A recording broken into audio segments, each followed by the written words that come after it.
What's up, YouTube? I know I haven't did a video in like almost a month.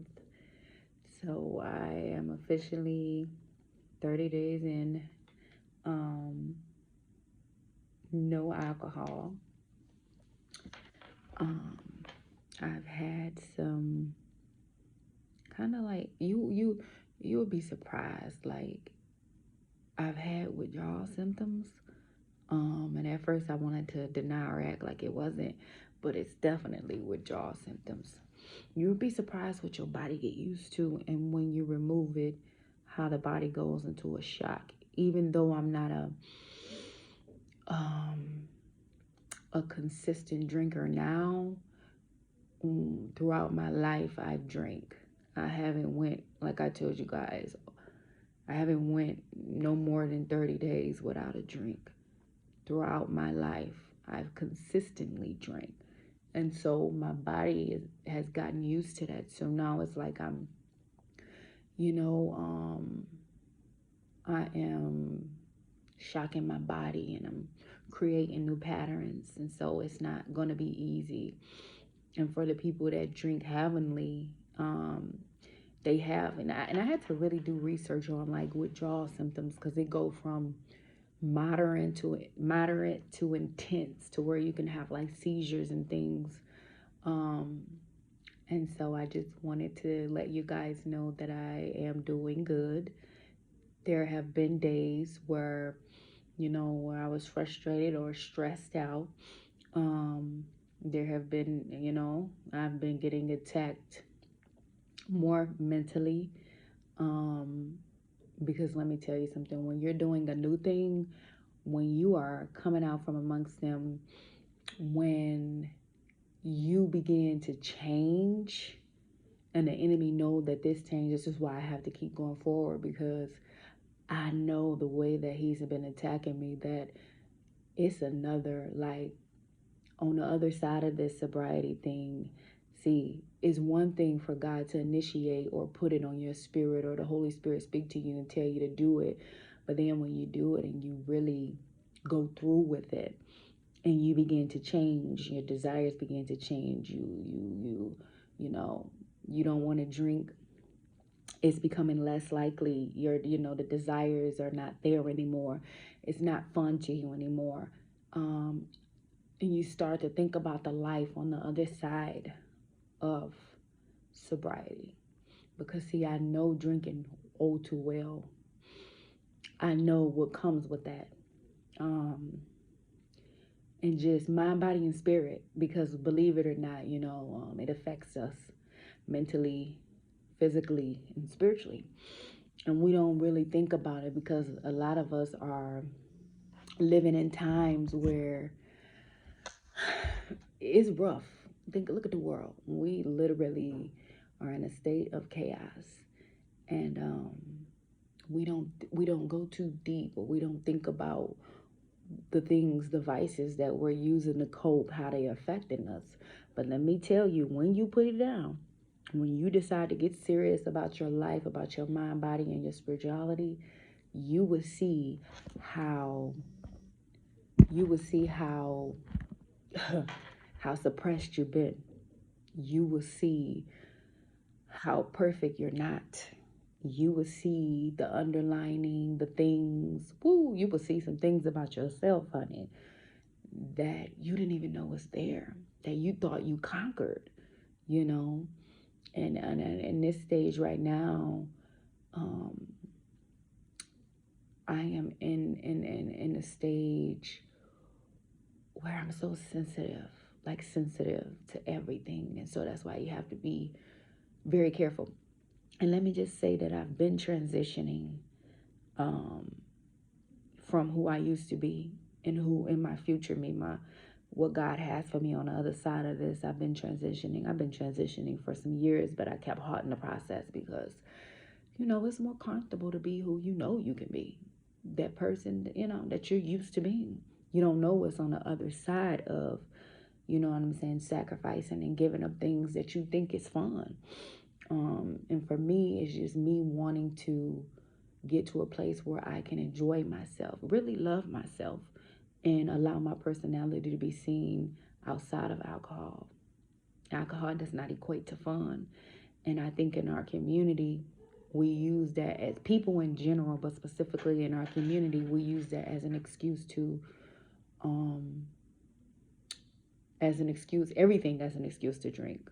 We use holidays, we use the death of people, we use celebrations. It can be kids' parties. We find a way to drink. And what I've noticed in people is that it's just masking. The world is, we're all masking. We're masking in something where that's a defense mechanism. Um, and whether it's, like I said, it can be, prescription, it can be alcohol, it can be sex, it can be marijuana, it can be whatever you're using to mask, from your reality, from who you are, from what you've been through. All I can tell you is that in this journey and healing, everybody gets an opportunity to go back, but this is food for thought. Either way, going forward or going back is going to hurt. But would you rather it hurt and be resentful and look back over life and wish you shoulda, coulda, woulda? Or would you rather go forth and go into a place that you've never been and, experience life at its fullness and the uncertainty and the possibilities of endless success? You already know what that look like. You and the place you in look like. Where you come from look like. But what about the other side? A lot of us, I know for me, man, nothing in life has ever been given to me. Everything I've had to work for. And that's including fighting for my life. That's including healing. Like, it's a fight every day. Y'all don't have a clue. It's a fight every day to stand in my truth without using something to cope.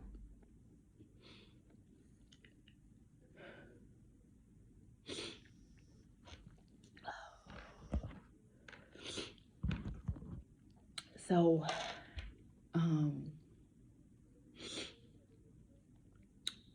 so I've been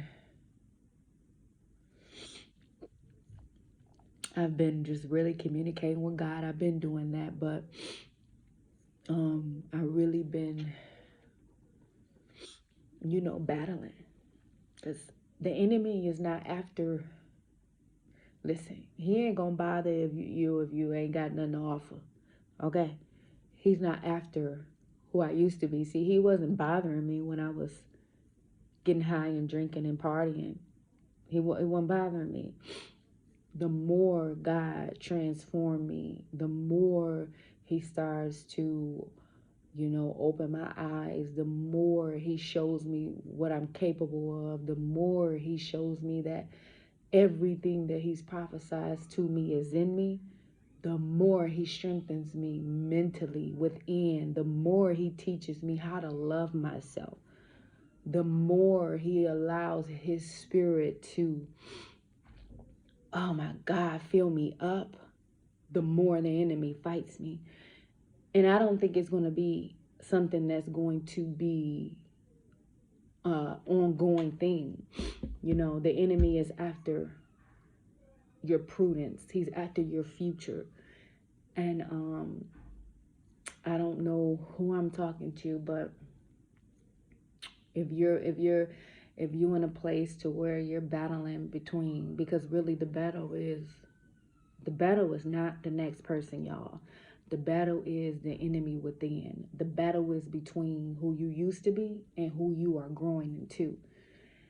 And the sooner we understand that, the better we can position ourselves in God. And with God, there's peace. And eventually, I know that there will be peace as I'm getting closer to being healed. But I feel like this stage is the most uncomfortable stage, because he has um, the Holy Spirit told me that I had to do it soberly. And, you know, I have to do this so that there's no residue, so that I can be fully transformed from the mind, um, from the inside on out, from the patterns, from the holes that was put on me, so that I can conform into his original intent, his original intent. You know, because all things work together, but there's things in our lives that we've done, is things that we had control of, and it's things that we didn't have control of that was done to us. And it has altered his original intent. And that's all I keep hearing, is that he's transforming me into his original intent before I was. Um, before I was tampered with in the world. And that's enough for me. That's enough for me to keep going. Because I know too well what I used to look like.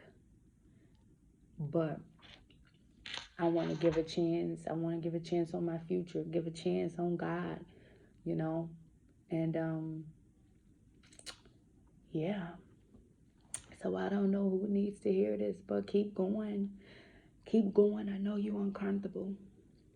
I know you are. And I know that the people that have a relationship with God are in a sensitive space. I don't know if everybody can feel what I feel, but we are in a sensitive season. And if you have a relationship with God, you can feel the atmosphere shifting, and it's not comfortable. And so, oh, it's this isn't a game, you know. Whatever he's prophesied to you, whatever he's ministered to you, whatever the Holy Spirit is telling you, please start getting into positioning. Please start shifting. Please listen and be obedient, because it's a reasoning behind that. The enemy is on a prowl and he has the territory. That's what we don't understand. He has the territory, you know, but God is bigger. God is bigger than the enemy, you know. And so being disobedient, the war for God is on a whole nother level. Let me tell you, God can punish us in ways that you know, even the enemy can't think about. So that's even food for thought. So, you know, I'm just giving y'all my month. You know, I'm doing better. The first few weeks was kind of rough, but I got over that rough patch, and I'm going to get to the other side.